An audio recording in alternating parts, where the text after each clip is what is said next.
Now at 5, a new facility is preparing to offer safety, help, and hope to single women and women with children. Come in the door and get stable, and then start to turn a corner and dream of your future. Plus, hundreds of local nurses setting the stage for a strike as they've gone nearly 2 years without a contract. We're just asking for Legacy to invest in their frontline workers. And no engines, just guts and gravity. Bananas, I can't throw anything. We're just gonna go for speed and fly around the corner. The sights and thrills of the PDX Adult Soapbox Derby.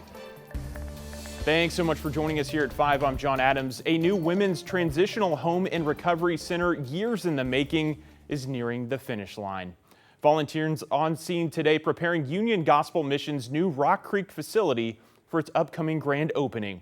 Our Jay Coulter got a tour of the new 53,000 square foot facility. So this new facility will be able to house 80 women and children from a couple months to a couple years.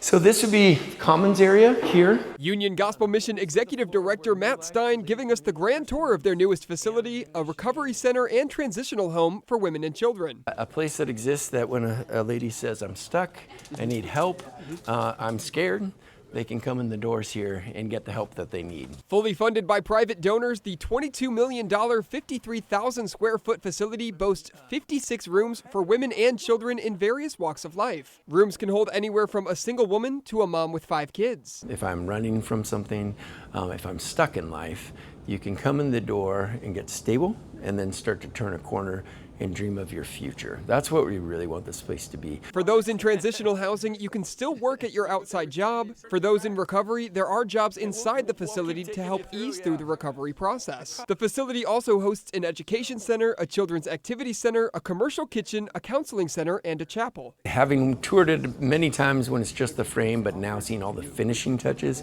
I'm just amazed at how intentional the whole building was put together. Over the next 10 years, Union Gospel Mission plans to offer more than 2,000 women and children a chance at new life. Couldn't be more thankful that we have the chance to help and impact the Portland community and be one more voice saying people are cared about, they're loved, and they're okay when they're coming in with us. And the grand opening for Union Gospel Mission's new Rock Creek facility is September 13th.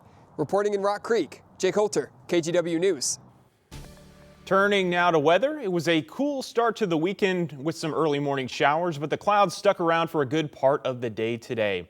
Meteorologist Joe Ranieri is here with a first look at our forecast. Joe, how much rain did we get? Well, enough to get some of the plants and your grass a little drink, if we'll say that. Not a lot, but about 2/10 of an inch of rain in a few locations. At PDX, just under that, just over 1/10 of an inch at the airport. In Vancouver, you saw 11,100. It's just about 1/10 of an inch was kind of the common number throughout much of the metro area earlier this afternoon. Now, along the coast, you didn't see a whole lot either. Along the Washington coast over in Hoquiam, you didn't even get a drop, but down in Astoria, Tillamook, you saw just about 1/10 of an inch of rain, if not a little bit more. But the most of the rainfall has been hitting the east side of the state, where a flood warning is in effect throughout parts of eastern Oregon tonight because of the heavy downpours.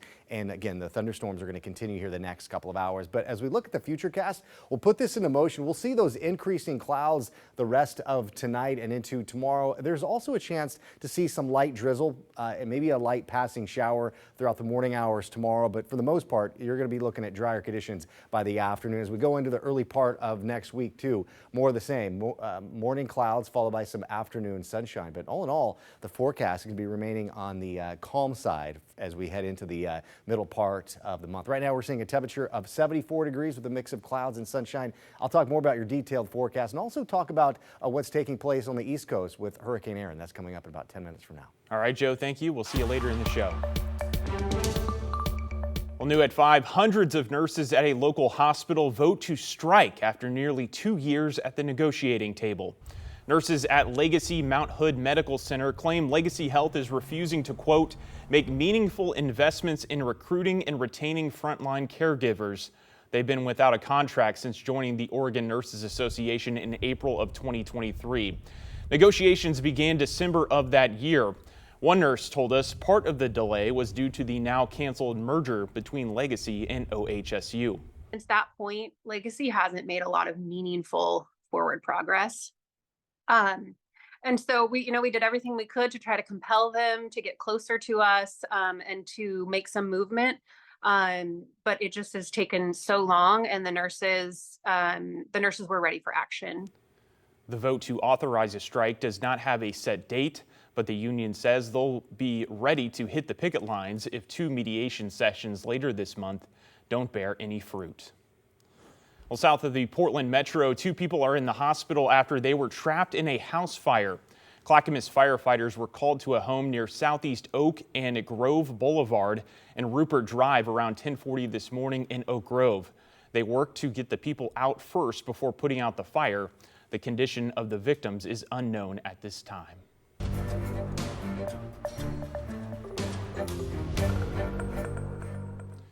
Ukrainian President Volodymyr Zelensky will meet with President Donald Trump Monday in Washington, D.C. It's just days after Trump and Russian President Vladimir Putin met in Anchorage, Alaska, in hopes of a breakthrough in Russia's war in Ukraine. President Trump said progress was made, but the two departed without a ceasefire deal. Few details were released about the meeting. Both leaders, though, appeared optimistic. I would like to hope that the agreement that we've reached together will help us bring closer that goal and will pave the path towards peace in Ukraine. Missing from the summit was Zelensky, who was not invited. Ahead of the summit in Alaska, Russia continued its missile strikes against Ukraine. Many European leaders putting pressure on the U.S., saying they want to see strong security guarantees for Ukraine. In your local traffic news, it's the 5th and final weekend closure for a portion of northbound Highway 217. Paving work is happening between 99W to Shoals Ferry Road.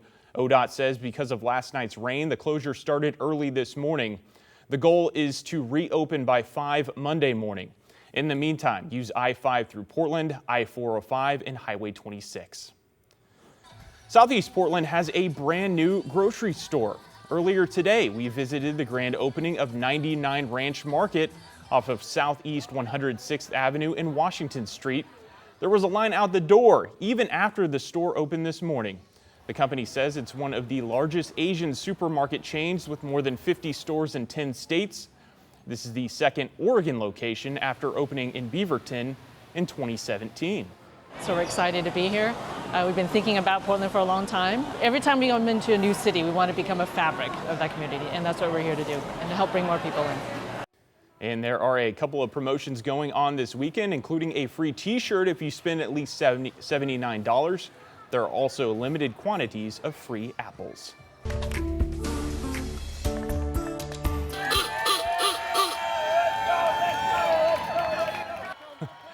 Well, who says you have to be a kid to have fun?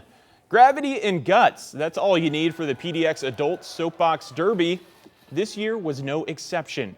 A total of 45 teams raced through Mount Tabor Park today. No engines involved, just wheels and at times some questionable engineering. Thousands of spectators showed up to watch the hand-built creations fly down the hill. This is the best one we've had, prettiest, and hopefully it's going to make it to the bottom.